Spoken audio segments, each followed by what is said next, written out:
Cinema பெரிய நஷ்டம் அடைகிறதுக்கு ஒரு காரணம் நடிகர்களுடைய பெரிய சம்பளம். அமரன் வெற்றிக்கு முன்னாடி ஒரு 35 கோடி கிட்ட வாங்கிட்டு இருந்த ஒரு நடிகர் அமரன் வெற்றிக்கு அப்புறம் 70 கோடி ரூபா கேட்குறாரு. சம்பாதிக்கிறவங்களை நீங்கள் போய் பாருங்கள், எப்படியெல்லாம் கஷ்டப்பட்டு சம்பாதிக்கிறாங்கன்னு பாருங்கள். 250 கோடி ரூபா கேட்குற ஹீரோ என்ன கஷ்டப்படுறாரு, என்னதான் அவர் செஞ்சிடறாரு 250 ரூபா கேட்கறதுக்கு. வந்து விடாமுயற்சி எடுத்துக்கங்க. அந்த தயாரிப்பாளர் நிறுவனத்துக்கு நஷ்டம். இதை வெளிப்படையாக சொன்னால் அஜித் ரசிகர்கள் என் மேலே கோவப்படுவாங்க, அது கமெண்ட்ஸில் கண்ணா பண்ணான்னு போடுவாங்கன்னா உண்மை அதுதான். எல்லா ஹீரோஸுமே, அதாவது வந்து நேத்திக்கு வந்து கவின் வந்து 6 கோடி 7 கோடி கொடுன்னு கேட்குறாரு. அப்புறம் நிறையா ஹீரோஸ், இப்போ பிரதீப் ரங்கநாதன் ஒரு ஹீரோ வந்தார்ல, அவர் எனக்கு 12 கோடி கொடுங்கன்னு கேட்குறாரு. அப்போ தயாரிப்பாளர் நஷ்டப்படுறாரு. பல இடங்களில் பல தயாரிப்பாளர் நஷ்டப்படுறாரு.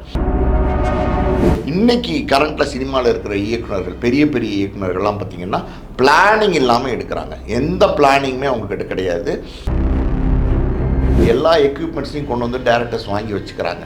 எதையுமே நீங்கள் யூஸ் பண்ணலை, ஏதோ 1-2 மட்டும் யூஸ் பண்ணிவிட்டு மற்றதெல்லாம் வெயிட்டிங்லேயே இருக்குது. நீங்கள் திருப்பி அனுப்புகிறீங்க. அப்போ அதனுடைய செலவெல்லாம் யார் ஏற்றுக்கிறது? ஒரு தயாரிப்பாளர் நஷ்டமானால் அந்த நஷ்டத்தை யார் பொறுப்பாவார்? நடிகர் பொறுப்பாவாரா? இதே மாதிரி கொடுத்துக்கிட்டே இருக்கிறதுக்கு தயாரிப்பாளர்களே ஒரு ஸ்டேஜில் இருக்க மாட்டாங்க. அதான் உண்மை. வகை தமிழ் நேயர்களுக்கு வணக்கம். இன்று நம்மோடு இணைந்திருக்கிறார் சினிமா விமர்சகர் மற்றும் ஆஸ்கர் மூவிஸ் ப்ரொடியூசர் திரு பாலாஜி பிரபு அவர்கள். வணக்கம். வணக்கம் சார். சமீபத்தில் திரைப்படங்கள் 2024 தமிழ் திரைப்படங்களில் வந்த படங்களில் 90% படங்கள் வந்து ஃபெயிலியர் தான் அடைஞ்சிருக்கு. எந்த வகையிலையுமே வந்து சினிமா வந்து மக்கள் தேட்டரில் வந்து பார்க்குறதே வந்து நிறுத்திட்டாங்க. இந்த மாதிரியான சின்ன படங்களுக்கு பெருசான வரவேற்பு மக்கள்கிட்ட போய் சேரலை. பெரிய ஹீரோஸுடைய படங்கள் மட்டும்தான் வந்து தமிழ் சினிமாவில் படங்கள் வர்ற மாதிரியே இருக்குது அப்படின்ற மாதிரியான விமர்சனங்கள் இருக்குது. பெரிய அளவில் படங்கள் வந்து தோல்வி அடைவதற்கான காரணங்கள் என்ன சார்? சினிமா வந்து இப்போ வந்து தயாரிப்பு வந்து செலவு வந்து ஜாஸ்தி பண்ணிட்டாங்க. ஹீரோக்கள் வந்து இஷ்டத்துக்கு சம்பளம் கேட்க ஆரம்பிச்சிட்டாங்க. அதாவது ஒரு படம் வெட்டி கொடுத்துட்டா டேரக்டர்ஸ் அவங்க பெரிய சம்பளம் கேட்க ஆரம்பிச்சிட்டாங்க. மியூசிக் டைரக்டர்ஸ் அவங்களும் பெரிய சம்பளம் கேட்க ஆரம்பிச்சிட்டாங்க. இல்லை முக்கிய பங்கு யாருக்கு அப்படின்னா இன்றைக்கி இருக்கிற பெரிய பெரிய ஹீரோஸ் தான் அதுக்கு முக்கிய பங்கு. எல்லா ஹீரோஸுமே, அதாவது வந்து நேத்திக்கு வந்து கவின் வந்து 6 கோடி 7 கோடி கொடுன்னு கேட்குறாரு. சிவகார்த்திகேயன் வந்து 75 கோடி கொடுங்கன்னு கேட்குறாரு.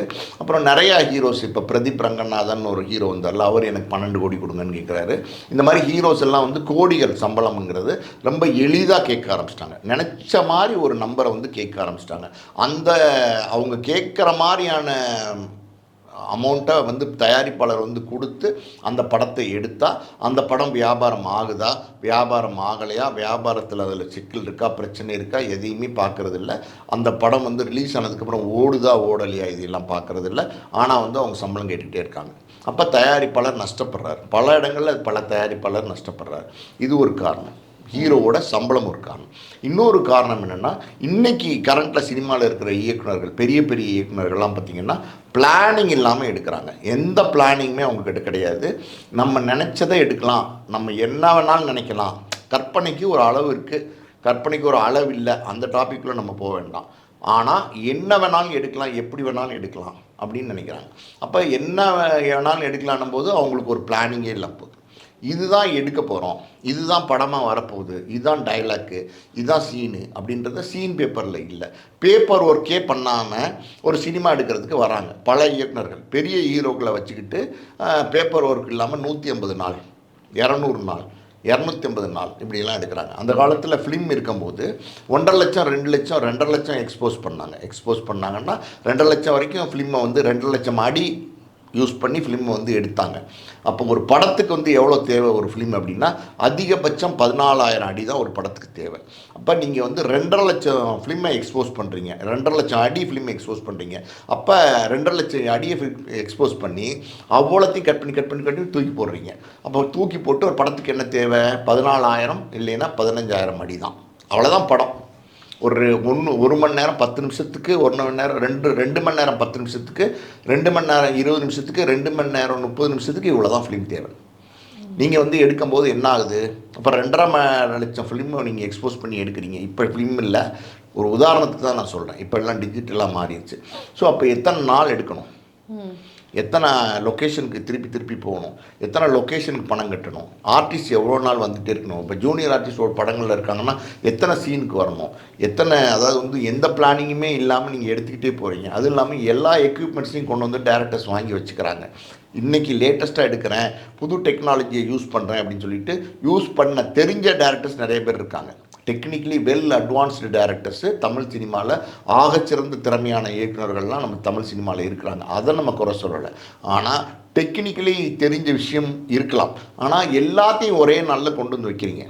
நீங்கள் ஒரு எடுக்க போகிறது 10 மணி நேரமோ 8 மணி நேரமோ 12 மணி நேரமோ ஒரு ஷூட்டிங் ஒரு நாள் ஒரு கால் ஷீட்டில். அப்படி இருக்கும்போது எல்லா எக்யூப்மெண்ட்ஸையும் கொண்டு வந்து ஒரே நேரத்தில் நீங்கள் வச்சுக்கிட்டு எதையுமே நீங்கள் யூஸ் பண்ணலை, எதையுமே நீங்கள் இது பண்ணாமல் ஏதோ 1-2 மட்டும் யூஸ் பண்ணிவிட்டு மற்றதெல்லாம் வெயிட்டிங்லேயே இருக்குது, நீங்கள் திருப்பி அனுப்புகிறீங்க. அப்போ அதனுடைய செலவெல்லாம் யார் ஏற்றுக்கிறது சொல்லுங்கள். ஒரு லொக்கேஷன் இருக்குது, ஒரு லொக்கேஷனில் போய் ஒரு காட்டுக்குள்ளே ஒரு லொக்கேஷன் ட்ராவலே 2 மணி நேரம் 3 மணி நேரம் போகிறோம் அப்படின்னா அந்த காட்டுக்குள்ளே வந்து ஒரு 10 நாள் ஒர்க் இருக்குன்னா அந்த 10 நாள் முடிச்சுட்டு நீங்கள் வந்துட்டிங்கன்னா 10 நாளுங்கிறது 15 நாளில் முடிங்க, 15 நாளில் 20 நாளில் முடிங்க. நீங்கள் 80 நாள் அதே லொக்கேஷனில் போய் எடுத்திங்கன்னா அப்போ என்ன ஆகும்? Cost of production. இந்த மாதிரி எல்லா விஷயமே நான் வந்து காஸ்ட் ஆஃப் ப்ரொடக்ஷனுங்கிறது வந்து ஒவ்வொரு நாளும் ஷூட்டிங் நடக்கும்போதுமா அதில் வந்து ப்ரொடக்ஷன் வந்து டோட்டலி இன்வால்வ்டு. அதில் டெய்லி 150 பேர் 200 பேர் ஒர்க் பண்ணுறாங்க. பெரிய படங்களில் 300 பேர் வரைக்கும் ஒர்க் பண்ணுறாங்க. இப்போ ஒரு சாங் எடுக்கிறீங்கன்னா அதில் 500 பேர் ஜூனியர் ஆர்டிஸ்ட்டு இல்லைன்னா வந்து டான்சர்ஸ் இந்த மாதிரி தேவைப்படுறாங்க. இப்போ இவங்களுக்கெல்லாம் சாப்பாடு செலவு, இவங்க வெளியூராக இருந்தால் இவங்களுக்கெல்லாம் தங்குற செலவு, இவங்க வந்து போகிற கார், பெட்ரோல், டீசல், டிரைவர், பேட்டா எல்லாம் நீங்கள் ஒரு கனெக்ட் பண்ணி பாருங்கள். ஓவரால் வந்து டீ காஃபி செலவுலேருந்து இதுலேருந்து டெய்லி லைட்மேனுடைய பேட்டா, அங்கே ஒர்க் பண்ணுறவங்க அத்தனை பேட்டா, ப்ரொடக்ஷன் மேனேஜர் அவங்களுடைய சம்பளம், வேஜஸ் எல்லாத்தையும் கனெக்ட் பண்ணி பாருங்கள். ஒரு 10 நாள் எடுக்க வேண்டிய விஷயத்த ஒரு உதாரணம் சொல்கிறேன். நீங்கள் வந்து 80 நாள் எடுத்திங்கன்னா எக்ஸ்பென்சஸ் ஏற தானே செய்யும். அப்போ முதல்ல வந்து உங்கள்கிட்ட பிளானிங் இல்லை. பிளானிங் இல்லாமல் நீங்கள் எந்த விஷயத்தையும் பண்ணும்போது அது இப்படி தான் சரிவை நோக்கி போகும். சினிமா பெரிய நஷ்டம் அடைகிறதுக்கு ஒரு காரணம் நடிகர்களுடைய பெரிய சம்பளம், இன்னொரு காரணம் இயக்குநர்களுடைய பிளானிங் கிடையாது. ஸோ பட்ஜெட்டை வந்து பெருசு பண்ணிடுது. ஓகே, இந்த 2 காரணங்கள் சொல்கிறீங்க, நடிகர்களையும் சொல்கிறீங்க, இயக்குநர்களையும் சொல்கிறீங்க. அந்த வகையில் ரீசனபிளாக வந்து சம்பளம் கேட்கக்கூடிய, ரீசனபிளாக ப்ரொடியூசருக்கு எந்த வகையிலையும் அவங்களையும் கன்சர்னாக வச்சு சம்பளம் கேட்கக்கூடிய நடிகர்கள் அப்படின்னு சமீபத்தில் இருக்கக்கூடிய நடிகர்கள்னால் நீங்கள் யாரை சொல்வீங்க? யாருமே இல்லை. யாருமே இப்போ எந்த நடிகரும் வந்து ரீசனபிளான சேலரி இப்போ கேட்குறதுக்கு தமிழ் இண்டஸ்ட்ரியை பொறுத்த வரைக்கும் யாருமே கிடையாது. அதாவது மார்க்கெட் உள்ள நடிகர்கள். மார்க்கெட் இல்லாத நடிகர்கள் என்ன பண்ணுவாங்க, என்னை வச்சு எடுங்க நான் சும்மாவே நடிச்சு கொடுக்குறேன்னுவாங்க. அது வேற கதை, அது பிரயோஜனமே படாது. நான் சொல்கிறது மார்க்கெட்டில் வியாபாரம் உள்ள நடிகர் எந்த நடிகனுமே ரீசனபிளாக இப்போ சம்பளம் கேட்கல. எல்லாமே ரீசன் இல்லாமல், காரண காரியம் இல்லாமல் தங்களுடைய சம்பளத்தை பல மடங்கு உயர்த்திக்கிறாங்க.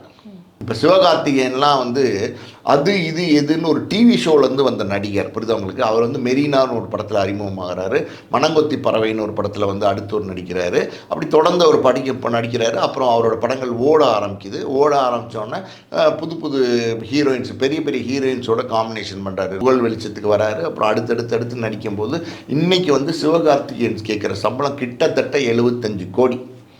புரியுது அவங்களுக்கு. அவரோட சினிமா ட்ராவல்னு பார்த்தீங்கன்னா கிட்டத்தட்ட ஒரு 12-13 வருஷம் கூட கிடையாது.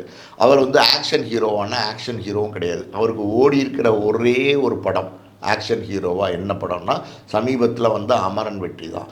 அமரன் வெற்றிக்கு முன்னாடி ஒரு 35 கோடி கிட்ட வாங்கிட்டு இருந்த ஒரு நடிகர் அமரன் வெற்றிக்கு அப்புறம் 70 கோடி ரூபா கேட்குறாரு. ஒரே படத்தில் அப்படியே டபுள் த அமௌண்ட் கேட்குறாரு.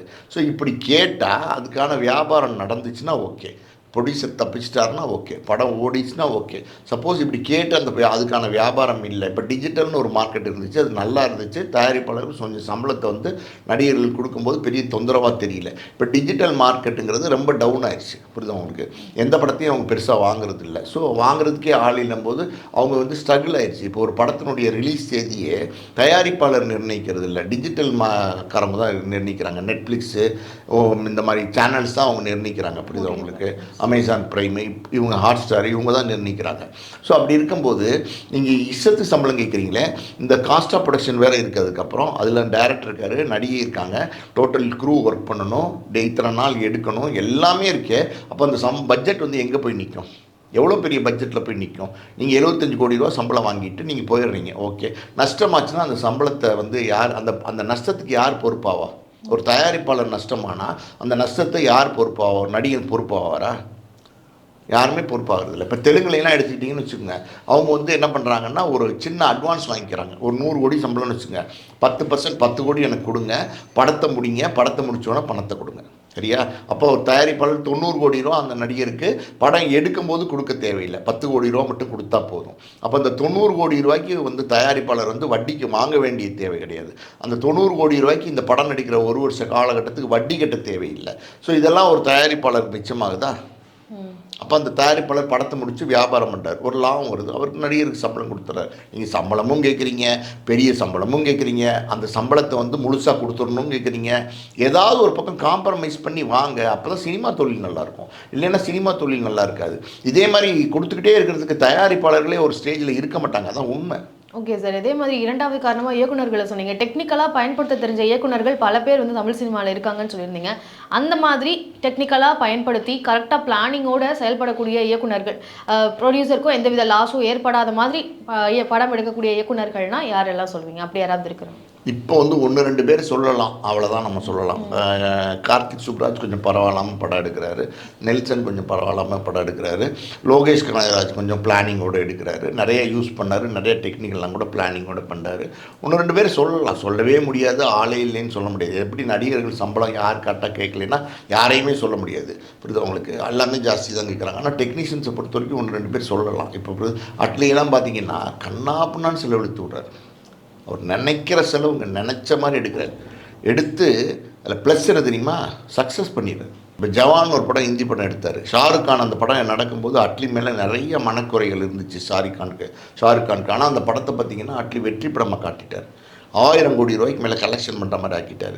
ஸோ ஆட்டோமேட்டிக்காக அவங்களுக்கு லாபம் வந்து கொட்டும் போது பழைய மனக்கசப்புகள் இதெல்லாம் மறந்து போயிடும், புரியுது அவங்களுக்கு. ஒருவேளை அது நஷ்டமானால் என்ன, அப்படி தயாரிப்பாளர் நிலைமை, அதுதான் நான் இங்கே சொல்கிறேன். இப்போ வந்து சங்கரை பொறுத்த வரைக்கும் சமீபத்தில் ஒரு கேம் சேஞ்சர்னு ஒரு படம் வந்துச்சு, 15 கோடி ரூபாய்க்கு நியூசிலாண்டில் போய் ஒரு பாடல் ஷூட் பண்ணுறாரு. அந்த பாடல் வந்து ஃபுட்டேஜ் காரணமாக அந்த படத்திலே வைக்கலை. அப்போ என்ன பிளானிங் இருக்குது? அந்த 15 கோடி ரூபா நஷ்டம் தானே, நஷ்டம் மட்டும் இல்லை, 15 கோடி ரூபா அப்படியே பண்டிலாக கட்டிட்டு போய் கடலில் போட்ட மாதிரி கதை. அந்த பாட்டே படத்தில் வைக்கல. ஸோ அந்த பாடல் இருந்திருந்தாலுமே அந்த 15 கோடி ரூபாய்க்கு ஈடாக இருந்திருக்குமா சார்? அது அப்புறம் பாடல் இருந்திருந்தா ஈடு கட்டியிருக்குமா, பாடல் இல்லைன்னா ஈடு கட்டாமல் போயிருமா, இந்த கதையெல்லாம் அப்புறம். நான் கேட்குற கேள்வி என்னென்னா, 15 கோடி ரூபா செலவழித்து நியூசிலாண்டில் போய் ஒரு பாடல் எடுத்துகிட்டு வரீங்க நீங்கள், இந்த படத்துக்கு தேவைன்னு அந்த பாடலோட ரெக்கார்டிங் எல்லாம் பாருங்கள், இந்த குரூ கிளம்பி போகிறது, அங்கே யூசர் எல்லாத்தையும் சேர்த்து அல்டிமேட் 15 கோடி ரூபா செலவழித்து வரீங்க. அந்த பாட்டே படத்தில் வைக்கலைன்னா உங்களுக்கு என்ன பிளானிங் இருக்குங்க தான் நான் கேட்குறேன். என்ன பிளானிங் இருக்குது? ஒரு டைரக்டர் நீங்கள் எக்ஸிக்யூட் பண்ணுறீங்க ஒரு விஷயத்தை, உங்களுக்கு என்ன பிளானிங் இருக்குது? இவ்வளோ பெரிய பொருட்செலவில் எடுக்கப்பட்ட பாட்டை தூக்கி போடுறீங்க. இன்னொரு வருத்தமான விஷயம், தில்ராஜ் வந்து ஒரு தெலுங்கு ப்ரொடியூசர், பெரிய லெவலில் தெலுங்கில் வந்து பெரிய படங்கள் எடுத்தவர். அவர் தெரிஞ்சோ தெரியாமலோ தமிழ் இண்டஸ்ட்ரிக்கு வந்துட்டார். வாரிசுன்னு ஒரு படம் எடுத்தார், அந்த படத்துலேயும் தோல்வின்னு அவர் சொல்கிறார். அது எவ்வளோ உண்மை பொய்ங்கிறது எனக்கு தெரியல. ஆனால் இந்த படம் வந்து கேம் சேஞ்சர் வந்து கிட்டத்தட்ட 200 கோடி ரூபா அவருக்கு நஷ்டம். யாருக்கு? தில்ராஜ்க்கு, புரியுது அவங்களுக்கு. ஆனால் சங்கர் மாதிரியான டைரக்டர் அவருக்கு ஃபோன் பண்ணி ஒரு ஆறுதல் கூட சொல்லலேன்னு கேள்விப்படுறேன் நான். சார் என்ன சார் ஆச்சு, நஷ்டமாகிடுச்சுங்கிறீங்க, எப்படி சார் அது சமாளிச்சிங்களா, என்ன ஆச்சு ஏதாச்சு? ஒருத்தர் செத்து போயிட்டான் அப்படின்னு தெரிஞ்சால் அதாவது வந்து நம்ம என்ன பண்ணுவோம், யாராக இருந்தாலும் வீட்டுக்கு போவோம், சாவுக்கு போவோம், ஒரு மாலையை போடுவோம், ஒரு மரியாதை பண்ணுவோம், இல்லையா? அன்றைக்கி போக முடியல, வெளியூரில் இருந்தோம், ஏதோ ஒரு சூழ்நிலை, 2 நாள் கழிச்சோ 4 நாள் கழிச்சு ஊருக்கு வந்தோடனே அவங்க வீட்டுக்கு போய், சார் இந்த மாதிரி ஆயிடுச்சாமே, என்னாச்சு ஏதாச்சு, திடீர்னு ஹார்ட் அட்டாக்ங்கிறீங்களே, நல்லா தான் பேசிகிட்டு இருந்தாரா, ஐயோ சொல்லுங்கள், ஐயோ என்னுடைய வருத்தங்கள் அப்படின்னு தெரிவிச்சுடுவோம். இந்த பேசிக் கர்டசி கூட இல்லையே இன்றைக்கி இருக்கிற இயக்குநர்கள் நடிகர்கள்கிட்ட. அப்புறம் தயாரிப்பாளர் எங்கேருந்து வாழ்கிறது? தயாரிப்பாளர் செத்து தான் போகணும்.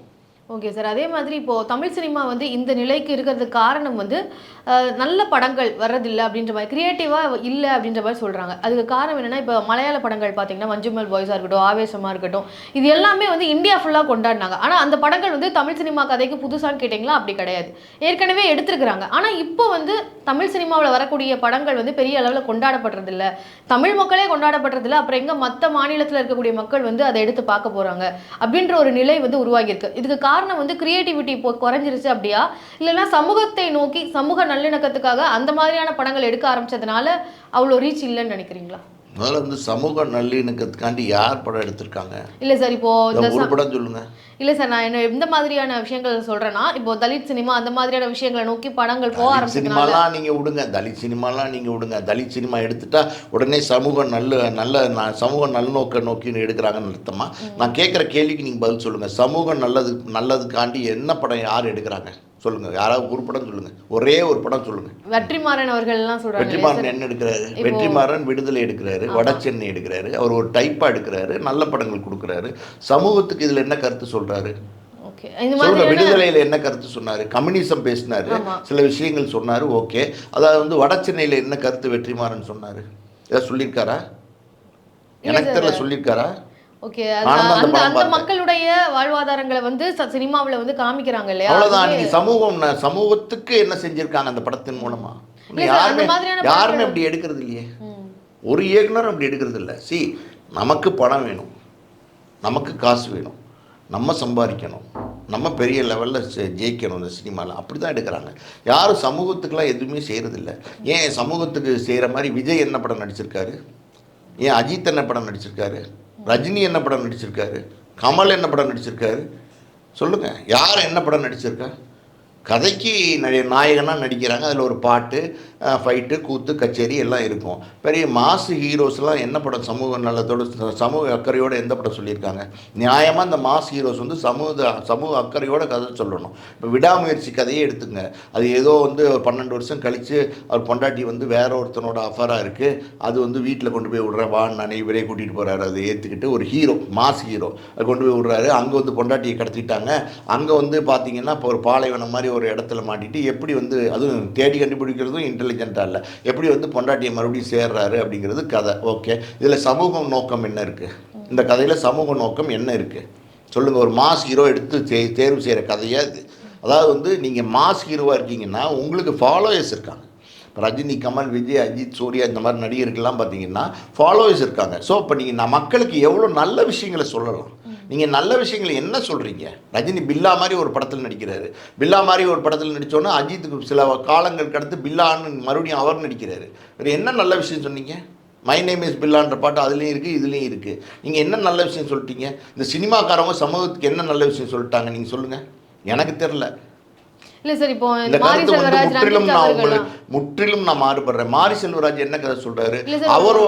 அவருடைய சமுதாயத்தை பத்தி கதை சொல்றாரு. ஓகே, அவருடைய சமுதாயத்தில் இப்படி நடக்குது அப்படி நடக்குதுன்னு கதை சொல்றாரு. சரி, பிற்பட்ட ஒரு சமுதாயத்தை பத்தி கதை சொல்றாரு.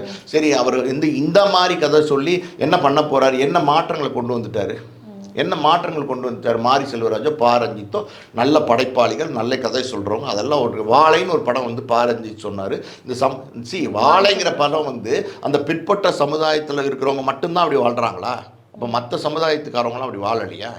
எல்லாரும் தாங்க அப்படி வாழ்கிறாங்க. எல்லாரும் தான். அதாவது வந்து ஒரு நிலை இருக்குது, ஒரு வந்து உயர்ந்த நிலை, அதாவது வந்து பணம் ஜாஸ்தியாக வச்சுருக்கிறோம், அப்புறம் மிடில் கிளாஸ் பீப்புள், அப்புறம் லோயர் கிளாஸ் பீப்புள், 3 தட்டாக பிரிக்கும் போது அப்போ அடித்தள மக்கள் இன்றைக்கி போய் கிராமத்தில் பாருங்கள், டோல்கேட்டில் போய் பாருங்கள், ஒரு கார் போயிட்டே இருக்குது, எப்படியே ரன்னிங்கில் எத்தனை கார் போகுது, எத்தனை டோல்கேட்டில் போய் நிற்கிறாங்க. டோக்கன் வரதுக்கு எத்தனை மாங்காய் வெட்டிட்டு உப்பு போட்டு கொடுக்குறவன், இழந்த பழத்தை கொண்டு வந்து கொடுக்குறவன், வெள்ளரிக்காயை கொண்டு வந்து கொடுக்குறவன், சொல்கிறேன், வேர்களே அவிச்ச வேர்களே கொண்டு வந்து ஒரு 10 பேக்கெட் எடுத்துகிட்டு பின்னாடியே கார் பின்னாடி ஓடுறாங்களே. ஏன் இப்படி கஷ்டப்படுறாங்க? அவங்க வீட்டில் உட்காரலாமே. ஏன் மக்கள் அப்படி இருக்காங்கங்க. மக்கள் நம்ம வெளியில் போய் பார்க்கணும், மக்கள் எப்படி வாழ்கிறாங்க, அவங்க வாழ்வாதாரத்துக்காண்டி எப்படி கஷ்டப்படுறாங்க, எப்படியெல்லாம் வேதனைப்படுறாங்க. ஒரு சம்பாத்தியம் ஒரு 10 ரூபா என்னங்க நான் கேட்குறேன், ஒரு 10 பீஸ் மாங்காய் வெட்டி ஒரு சின்ன கவரில் வச்சு கொஞ்சம் உப்பு போட்டு கொடுத்தீங்கன்னா அந்த மாங்காயில் என்னங்க லாபம் வந்துடும்? 20 ரூபாய்க்கு விற்கிறாங்க, என்ன பெரிய லாபம் வந்துடும்? அப்போ எப்படியெல்லாம் ஓடுறாங்க, ஒவ்வொரு கார் பின்னாடி அந்த வெயிலில் ஓடுறாங்களே. சம்பாதிக்கிறவங்களை நீங்கள் போய் பாருங்கள், எப்படியெல்லாம் கஷ்டப்பட்டு சம்பாதிக்கிறாங்கன்னு பாருங்கள். 250 கோடி ரூபா கேட்குற ஹீரோ என்ன கஷ்டப்படுறாரு, என்னதான் அவர் செஞ்சிடறாரு 250 ரூபா கேட்குறதுக்கு? ஒரு ஹீரோ தமிழ் நடிகராக இருக்கட்டும், மலையாளம், கன்னடம், எங்கே வேணா இருக்கட்டும், 250 கோடி ரூபா பணம் கேட்குறதுக்கு அவர் என்னங்க எஃபர்ட் எடுக்கிறாரு? அவர் வந்து ஒரு ஹீரோவாக மாறிட்டார், மாஸ் ஹீரோவாக மாறிட்டார். இதில் இன்னொரு முக்கியமான விஷயம் இந்த இடத்துல நீங்கள் வந்து சொல்லிட்டீங்க, எனக்கு கோபம் வருது, எனக்கு சொல்லி ஆகணும். என்ன அப்படின்னா, எந்த நடிகனுமே தன்னை உருவாக்கிய தயாரிப்பாளர், தன்னை உருவாக்கிய இயக்குனருக்கு திரும்பியே பார்க்கறது இல்லை, கால் ஷீட் அடுத்து கொடுக்கறதே இல்லை. வளர்கிற வரைக்கும் அவங்க தேவை, வளர்ந்ததுக்கப்புறம் அவங்களை தூக்கி போட்டு போகிறீங்க. ஏன் இதை விட கேவலம், அவங்க இறந்துட்டாங்கன்னா அந்த இறப்பு வீட்டுக்கு கூட போய் மரியாதை செய்கிறது கிடையாது, ஒரு மாலை போடுறதில்ல, ஒரு மரியாதை பண்ணுறதில்ல. அதை விட கேவலம், 4-5 வருஷத்துக்கு முன்னாடி யார்கிட்டயாவது பேசிட்டு இருக்கும்போது, ஓ அப்படியே அந்த ப்ரொடியூசர் இறந்து போயிட்டாரா அச்சுச்சோ அப்படின்றாங்க. அந்த ப்ரொடியூசர் யாருன்னு பார்த்தீங்கன்னா அந்த ஹீரோவை அறிமுகப்படுத்தினவராக இருப்பார், அந்த இயக்குனர் அறிமுகப்படுத்தினவர். எந்த நன்றியுமே சினிமாவில் இல்லைங்க, நன்றியே கிடையாது சினிமாவில். நான் ஓப்பனாக சொல்கிறேன், நன்றியே கிடையாது. இந்த இவங்க வந்து என்னதான் சமுதாயத்துக்கு சொல்ல போகிறாங்க, என்னதான் சமுதாயத்துக்கு சொல்லிடுவாங்க. அப்படி எதுவுமே தமிழ் சினிமாவில் இல்லை அப்படின்றது அவங்களுடைய ஆதங்கமாக இருக்குது அப்படின்னு இல்லை. இதெல்லாம் வந்து ஆதங்கம் கிடையாதுங்க. இதெல்லாம் வந்து ஒருத்தனுக்கு ஒருத்தர் உதவி செய்யுங்க. உங்களுக்கு நான் ஒரு விஷயம் பண்ணியிருக்கேன்னா எனக்கு நீங்கள் பதிலுக்கு ஏதாவது செய்யணும், புரியுதா உங்களுக்கு? ஏதோ ஒருத்தன் வந்து ஏதோ ஒரு சந்தர்ப்பத்தில் உங்களுக்கு ஒரு டீ வாங்கி கொடுத்தான்னா, அவனை வேற ஒரு சூழ்நிலையில் நீங்கள் பார்க்கக்கூடிய சூழ்நிலை வந்துச்சுன்னா அவனை கூட்டிகிட்டு போய் ஒரு பிரியாணி வாங்கி கொடுங்க. வேற ஒன்றும் நீங்கள் பண்ண வேணாம். நீங்கள் என்ன பண்ண போகிறீங்க? சரி பிரியாணியே வேணாம், நீங்கள் ஒரு டீ வாங்கி கொடுங்க. இது கூட பண்ணுற மனப்பக்குவமே தமிழ் சினிமாவில் இல்லையே. எந்த நடிகனுக்கும் இல்லை, எந்த நடிகைக்கும் இல்லை, எந்த டேரக்டருக்கும் இல்லை, யாருக்குமே இல்லை. அப்போ தயாரிப்பாளர் எப்படி வளருவாங்க? நீங்கள் என்ன இருங்க, மலையாளத்தில் வந்து நல்ல படங்கள் நல்ல கண்டென்ட்லாம் கொடுக்குறாங்க. உங்கள் கேள்விக்கு தானே பதில் சொல்லிட்டு இருக்கேன். நல்ல கண்டென்ட் கொடுக்குறாங்க நீங்கள் சொல்கிறீங்க, சரி ரைட் ஓகே. மலையாளத்தில் வந்து நல்ல படம் கொடுத்துட்ருக்காங்க. மலையாள சினிமா வந்து ஜூன் 1ஆம் தேதியிலேருந்து ஸ்ட்ரைக் அனௌன்ஸ் பண்ணியிருக்காங்க, தெரியுமா உங்களுக்கு? எதனால்?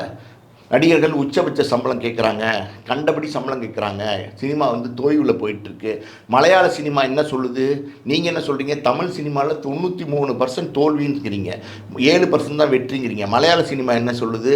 அவனும் இதே தான் சொல்கிறான், 90% தோல்வி, 10% தான் வெற்றின்னு அவனும் சொல்கிறான். ஸோ மொத்தத்தில் நம்ம நாடு, நம்ம தமிழ்நாடு, பக்கத்து ஸ்டேட்காரனும் அதான் சொல்கிறான். ஸோ மொத்தத்தில் வந்து நீங்கள் வந்து பக்கத்து ஸ்டேட்டு நம்ம ஸ்டேட்டு இப்படிலாம் பிரிக்காதீங்க. மொத்தத்தில் வந்து சினிமா வந்து அழிவை நோக்கி போயிட்டுருக்குன்னு நம்ம சொல்லக்கூடாது. நானும் சினிமாவில் இருக்கேன். சினிமா வந்து வேற ஒரு ட்ராக்கில் ட்ராவல் பண்ண ஆரம்பிச்சிருச்சு. இந்த நடிகரோட சம்பளம், அட்ராசிட்டி, டேரக்டர்ஸ் கண்ணாப்புண்ணான் படம் எடுக்கிறது, நினச்ச மாதிரி பிளானிங் இல்லாமல் எடுக்கிறது, என்னென்னமோ பண்ணுறாங்க. இதனால் மொத்தமாக பாதிக்கப்படுறது தயாரிப்பாளர்கள் மட்டும்தான். அந்த தயாரிப்பாளர்களுக்கு அடுத்து கை கொடுக்கறதுக்கு எந்த நடிகனும் கிடையாது. ஒரு படம் பயங்கரமான தோல்வி படம் ஆயிடுச்சா யாரும் கண்டுக்கிறதே இல்லை. ஏன் இந்த உதாரணம் நான் சொன்னேன்ல, தில்ராஜ் வந்து பெரிய 200 கோடி ரூபா நஷ்டம், சங்கர் வந்து ஒரு ஆறுதல் வார்த்தை கூட கூப்பிட்டு சொல்லலை. அப்போ நீங்கள் எப்படி எடுத்துப்பீங்க இவங்களையெல்லாம்? அதே மாதிரி இன்னொரு விஷயமும் சொல்கிறேன் கேளுங்க, நீங்கள் கேட்ட கேள்வி தான். அதாவது வந்து தமிழ் சினிமாவில் நல்ல கண்டென்ட்டே கிடையாதா, நல்ல இயக்குநர்களே கிடையாதா, நல்ல கதை அம்சம் உள்ள படங்கள் வரதே இல்லையா அப்படின்னா அதையும் நான் ஒத்துக்க மாட்டேன். ஏன் வரல? போன வருஷம் மகாராஜான்னு ஒரு படம் வந்துச்சு, குட் நைட்னு ஒரு படம் வந்துச்சு, வாழைன்னு ஒரு படம் வந்துச்சு, இன்னும் பார்க்கிங்னு ஒரு படம் வந்துச்சு, இப்படி சொல்லிக்கிட்டே போகலாமே. நல்ல படங்கள் வந்துச்சு. வந்த படங்கள்லாம் தேட்டரில் கூட்டமும் வந்துச்சு. வந்த படங்கள்லாம் ஆடியன்ஸ் வந்து பார்த்தாங்களே. அப்போ வந்து அது ஓடலையா? அது கலெக்ஷன் பண்ணலையா? இந்த ஒரு சின்ன அது ஒரு சின்ன எப்படி சொல்கிறது படம் மகாராஜாங்கிறது, அது கிட்டத்தட்ட வேர்ல்டு வைட் 300 கோடி ரூபா கலெக்ஷன் பண்ணியிருக்கு. நம்புவீங்களா? அப்போ வந்து நீங்கள் சரியான கண்டென்ட்டு, சரியான கதை தேர்வில் பண்ணி கொடுத்தீங்கன்னா நிச்சயமாக வெற்றி அடையும். நல்ல படங்கள் வந்துக்கிட்டு தான் இருக்குது. ஆனால் இந்த பெரிய படங்கள்ங்கிற பேரில் வந்து பெரிய நடிகர்கள், பெரிய இயக்குநர்கள்லாம் இஷ்டத்துக்கு பண்ண ஆரம்பிச்சிட்டாங்க. ஓகே சார், தமிழ் சினிமாவுடைய வேறு ட்ராக்ல போயிட்டுருக்கு அப்படின்னு சொன்னீங்க. அப்போ இந்த நல்ல ட்ராக்ல எல்லாருமே வந்து லாபம் அடைஞ்சு மக்களும் சந்தோஷமாக வந்து பார்த்துட்டு போகிற மாதிரி அந்த மாதிரியான காலகட்டம் எப்போ வரைக்கும் இருந்தது? எந்த நடிகர்களுடைய காலகட்டம் வரைக்கும் அந்த மாதிரி? ராமராஜன், கார்த்திக், பிரபு, சத்யராஜ், விஜயகாந்த், இன்னும் நிறைய சொல்லிக்கிட்டே போகலாம். இந்த நடிகர்கள்லாம் இருக்க, மோகன், அவங்கள ராஜ்கிரண், எப்போ இருந்து மாறுச்சு சார்? ஒரு காலகட்டத்துக்கு அப்புறம் மாறுது சினிமா மாறுது, புரியுதா உங்களுக்கு? அதாவது வந்து நீங்கள் வந்து இவன் வந்து பூமராக பேசுகிறான்னு நினைக்காதீங்க. சினிமா மாறுதுங்கிறது வந்து டெக்னாலஜி மாறுது, நிறைய டெவலப்மெண்ட்ஸ் வருது, புது புது விஷயங்கள் உள்ள வருது. அது அடாப்ட் பண்ணிக்க வேணான்னு நான் சொல்லலை, என்னோட கருத்து அது அல்ல. அடாப்ட் பண்ணுங்க, புது புது விஷயங்களை எடுங்க, புது டெக்னாலஜிக்குள்ளே அகாமடேட் ஆகி புது புது விஷயங்களை சொல்லுங்கள் மக்களுக்கு. புது புது விஷயம், லேட்டஸ்ட் அட்வான்ஸ் டெக்னாலஜி என்னென்னமோ வந்துருச்சு, புரியுதா உங்களுக்கு? டிஏஜிங், ஏஐ டெக்னாலஜி என்னென்னமோ வந்துருச்சு. எல்லாத்தையும் யூஸ் பண்ணுங்க, ஆனால் அதுக்குள்ளே ஒரு ரெஸ்ட்ரிக்ஷன் இருக்கணும், புரியுதா உங்களுக்கு? அதுக்குள்ளே ஒரு கிராஃப் இருக்கணும். இதுதான் நம்மளுடைய பட்ஜெட்டு, இதுதான் நம்மளுடைய பிளானிங்கிறது, பிளானிங் இருக்கணும். எல்லாத்தையும் வச்சுக்கிட்டு நீங்கள் அட்வான்ஸ்டாக யூஸ் பண்ணுங்கள், அது தப்பு இல்லை. நீங்கள் வந்து என்ன பண்ணுறீங்கன்னா, இந்த அட்வான்ஸ் டெக்னாலஜி நிறைய புது புது விஷயங்கள்லாம் வந்துருச்சு பார்த்தீங்களா, இதை நீங்கள் அட்வான்டேஜாக எடுத்துகிட்டு நீங்கள் என்ன வேணாலும் பண்ணலாம்னு நினைக்கிறீங்க. அப்படி பண்ணாதீங்க. நீங்கள் வந்து ஒரு ரெஸ்ட்ரிக்ஷன் இருக்குது, ஒரு கிராஃப் இருக்குது, அந்த கிராஃப்குள்ளே வாங்க. ஃபஸ்ட்டு அந்த கிராஃப்குள்ளே வாங்க. பிளானிங் என்னன்னு சொல்லுங்கள். இந்த படத்துக்கு இவ்வளோ தான் தயாரிப்பாளர் போட்டார்னா, இவ்வளோ தான் வியாபாரம் இருக்குன்னா, இவ்வளோ தான் வந்து ரிலீஸ் ஆச்சு தேட்டரில் வரும்னா, அந்த கிராஃப்குள்ளே வந்தீங்கன்னா இது ஒரு பிளானிங். இந்த பிளானிங்கை நீங்கள் கரெக்டாக எல்லோரும் கோஆப்ரேட் பண்ணி எக்ஸிக்யூட் பண்ணிங்கன்னா, அந்த தயாரிப்பாளர் வந்து அந்த படத்தை கரெக்டாக எடுப்பார், ரிலீஸ் பண்ணுவார். லாபமோ நஷ்டமோ பெரிய லாபம் வந்து கிடைச்சிடலாம், இல்லைன்னா வந்து சிறிய நஷ்டத்தோடு போயிடலாம். ஆனால் இப்போ என்ன நடக்குது, பெரிய லாபம் கிடைக்கிறதும் ஒன்றும் இல்லாமல் போச்சு, பெரிய நஷ்டமாகி போச்சு எல்லா தயாரிப்பாளருக்கும். ஏன் சமீபத்தில் வந்து விடாமுயற்சி எடுத்துக்கங்க, அந்த தயாரிப்பாளர் நிறுவனத்துக்கு நஷ்டம். இதை வெளிப்படையாக சொன்னால் அஜித் ரசிகர்கள் என் மேலே கோவப்படுவாங்க, அது கமெண்ட்ஸில் கண்ணாப்பண்ணான்னு போடுவாங்கன்னா உண்மை அதுதான். கிட்டத்தட்ட 100 கோடி ரூபா 4 நாளில் கலெக்ட் பண்ணியிருக்கு. இன்னும் ஒரு 60-70 கோடி ரூபா கலெக்ட் பண்ணால் பெரிய விஷயம். இந்த ரன்னு இன்னும் ஒரு வாரம் ரன்னில். அதுக்கப்புறம் அந்த படம் எடுத்தது வந்து 300 கோடி ரூபா. அப்போ 120 கோடி ரூபா 130 கோடி ரூபா எங்கே? அந்த தயாரிப்பாளர் நஷ்டம் தானே. சரி, இப்போ ப்ரமோஷன் அப்படின்ற ஒரு அந்த மாதிரியான ஒரு விஷயமும் இப்போ பண்ணப்பட்டு இருக்கு. ஏன்னா ஒவ்வொரு படம், எந்த படம் வந்தாலுமே அதுக்கு ஒரு ப்ரமோஷனுக்குனே ஒரு தனி செலவு போயிட்டு இருக்கு. ஸோ அந்த ப்ரமோஷன் அது இல்லைனாலும் படம் வந்து பெருசாக போய் மக்கள்கிட்ட ரீச் ஆக மாட்டேங்குது. இந்த சூழல் ஏற்படுறதுக்கான காரணம் என்ன? இந்த சூழல் பற்றி நீங்கள் என்ன நினைக்கிறீங்க? சரி, எல்லாமே நம்ம கிரியேட் பண்ணிக்கிட்டது தான். இன்னைக்கு அதாவது வந்து 1980 இருந்த சினிமாவோ 1970-60 இருந்த சினிமாவோ நம்ம பேச முடியாது, பேசக்கூடாது. இன்றைக்கி தேவை, இன்றைக்கி இந்த ப்ரமோஷன் தேவை, பண்ணுங்க. புரியுதா உங்களுக்கு? அந்த ப்ரமோஷன் கூட கண்டபடி பண்ணுறதுன்னு நிறுத்துங்க. அது வந்து நீங்கள் பண்ணுற ப்ரமோஷன் ஆடியன்ஸ் போய் ப்ராப்பராக ரீச் ஆகுதான்னு பாருங்கள். ரீச் ஆகிற மாதிரி நம்ம ப்ரமோஷன் பண்ணுறோமான்னு பாருங்கள். ப்ரமோஷன் ரொம்ப முக்கியம். ப்ரமோஷன் ரொம்ப ரொம்ப ரொம்ப முக்கியம். இந்த ப்ரமோஷனுக்கு அந்த படத்தில் நடித்த எல்லாருமே வந்து கோஆப்ரேட் பண்ணுங்கள். இப்போ நயன்தாரா மாதிரி ஆளுங்கள்லாம் அந்த ப்ரமோஷனுக்கு வரதே கிடையாது. அஜித்தெல்லாம் எந்த ப்ரமோஷனுக்குமே வரது கிடையாது. புரியுதுங்களா? அவர் ஒரு கொள்கையை வச்சுருக்கார். நயன்தாரா என்ன பண்ணுறாங்க, வெளிப்படங்களுக்கு வரதில்லை. தான் படம் எடுத்தானா ரவுடி பிக்சர்ஸ் படம் வந்தால் முதல்ல வந்து உட்காந்துக்கிறாங்க. அப்போ அது என்ன மனநிலை, என்ன போக்கு? இப்போ அஜித்தை நம்ம விட்டுருவோம், ஏன்னா அவர் எந்த படத்துக்குமே வரதில்லை. புரியுதா உங்களுக்கு? இப்போ இவங்க இந்தமா வந்து தான் எடுக்கிற படத்துக்கு மட்டும் வந்து உட்காடுறாங்க. அப்போ என்ன மனநிலை, என்ன போக்க போகும்? நீங்கள் தயாரிப்பாளர்னா உங்களுக்கு லாபம் வரணும், வேறு தயாரிப்பாளர்னா அவங்க எப்படியும் போட்டும். இதானே நோக்கம். அது சரியா? ஓகே சார், தமிழ் சினிமாவின் இன்றைய சூழல் குறித்து பல விஷயங்கள். இந்த சூழல் இல்லைம்மா, இந்த சூழல் வந்து மாறணும்னா பல விஷயங்கள் மாறணுமா. ஓகே சார், இன்னைக்கு என்னென்ன சிக்கல்கள் இருக்குது தமிழ் சினிமாவில் அப்படின்றத பற்றி எங்ககிட்ட சொன்னதுக்கு ரொம்ப நன்றி. நன்றிம்மா.